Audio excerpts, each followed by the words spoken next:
भारतीय थल सेना ने अपने बख्तरबंद बेड़े को एक नए युग में ले जाने का बड़ा फैसला ले लिया है।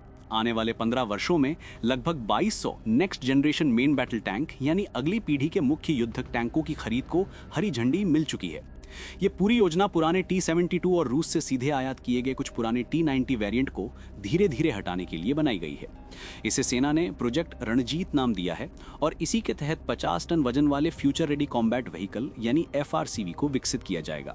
ये सिर्फ एक नया टैंक नहीं होगा, बल्कि ऐसा प्लेटफॉर्म होगा जो आने वाले समय के स्वार्म ड्रोन, साइबर युद्ध और नेटवर्क सेंट्रिक बैटलफील्ड में बिना किसी रुकावट के काम कर सके। संभावना है कि इस प्रोजेक्ट का पहला RFP साल 2027 तक जारी हो सकता है। सेना चाहती है कि ये टैंक भारतीय रक्षा उद्योग की क्षमता को एक नई दिशा दे, इसलिए इसका डिजाइन पूरी तरह भारतीय हो, लेकिन आवश्यकता पड़ने पर विदेशी तकनीक का सहारा भी लिया जा सके। इसी कारण DRDO, L&T और टाटा एडवांस सिस्टम्स जैसी भारतीय कंपनियां इसमें शामिल होंगी।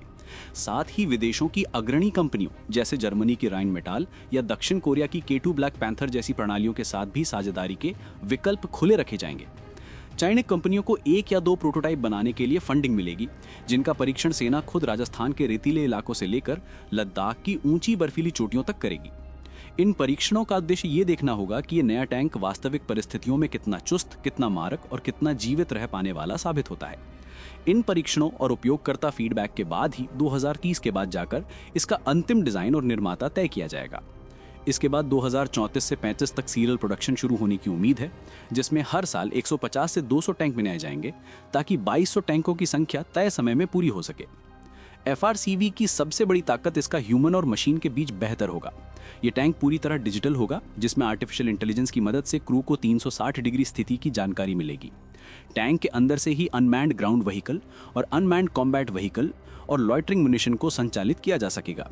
यानी टैंक सिर्फ लड़ाई नहीं करेगा, बल्कि मिनी रोबोट्स और ड्रोन के जरिए युद्ध क्षेत्र को अपनी आंखों और हथियारों से नियंत्रित करेगा। सेना की आधुनिक युद्धक नीति के अनुसार ये tank integrated battlefield management system और आइडेंटिफिकेशन फ्रेंड्स और फो से पूरी तरह जुड़ा होगा। इस कनेक्टिविटी का मतलब है कि दुश्मन के इलेक्ट्रॉनिक वॉरफेयर या साइबर अटैक के बावजूद टैंक की कम्युनिकेशन लिंक टूटेगी नहीं।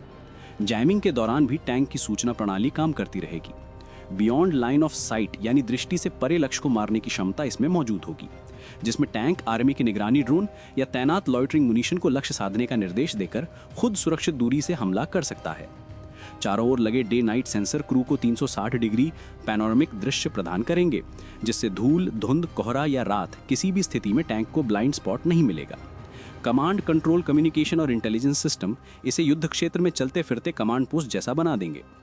जहां तक नेविगेशन की बात है, टैंक में भारत के Indian regional navigation satellite system यानी IRNSS और इनर्शियल नेविगेशन सिस्टम का मिश्रण होगा, जो कंपैटिबल हाइब्रिड नेविगेशन सिस्टम तैयार करेगा। ये पोजीशनिंग सिस्टम GPS जैमिंग या स्पूफिंग में भी गलती नहीं करेगा, जिससे दुश्मन के इलेक्ट्रॉनिक हमलों के बावजूद सही रास्ता पकड़ सके। ये नया प्लेटफॉर्म 40 साल तक भविष्य की तकनीकों के अनुरूप अपग्रेड हो सके, इसके लिए इसे मॉड्यूलर डिजाइन पर बनाया जाएगा। सेंसर्स, सॉफ्टवेयर, हथियार या सुरक्षा प्रणालियों को समय के साथ बदला या अपग्रेड किया जा सकेगा।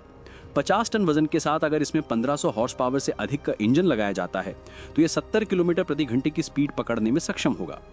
साथ ही एक्टिव प्रोटेक्शन सिस्टम आने वाली मिसाइलों या रॉकेटों को हवा में ही नष्ट कर देगा।